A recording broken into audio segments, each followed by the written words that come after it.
در مسجد می باشه. این در داخل مسجد بود که یک آدم برش آمد گفت ما فلان قرض می خواهیم از فلانی شخص، ما قرض می خواهیم، برای ما قرض نمیته چون اعتبار سرم نداره، اگر تو واسطه ما شوی، تو برای ما اوجا واسطه شوی یا شفاعت کنی.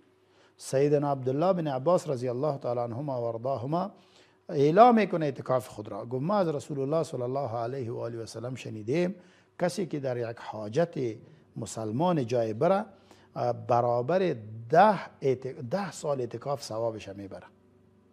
ما گفت 10 سال ثواب میگیرم. کت حاجت ازی اعتکاف خدا اعلام میده، در حالی که اعتکاف ما چقدر سختی انتخاب میکنیم.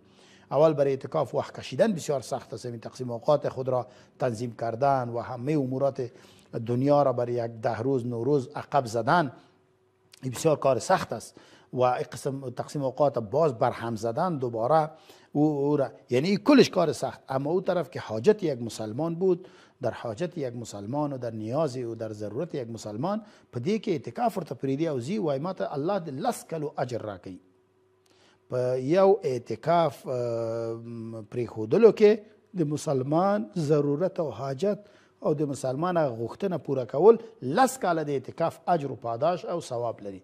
نو دې لپاره موږ هم باید لاس د کومک او د مدد او د مرستې نور ته وغځو ورکو، یعنی کومک ورسره وکړو، مرسته ورسره وکړو او لاسنیوی وکړو. او که چیرته موږ وسه نه درلودله، موږ چیرته وسه نه وه کومک توان اقل شفاعت خو کولی سو.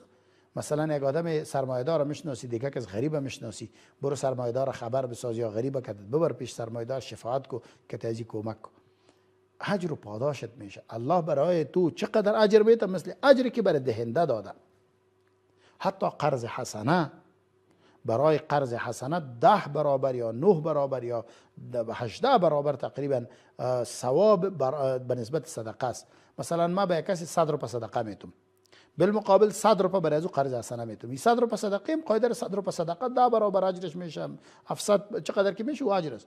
ولی مقداری که قرض حسنه میتم از این کدام بیشتر میشه، چرا در قرض حسنه هم آبرو انسان ها میشه و هم یک چیز مقدار زیاد میباشه. صدقه خو معمولا انسان ها یک مقدار کمی را صدقه میتن، اما قرض حسنه نیاز دیگر ها را برآورده میسازه.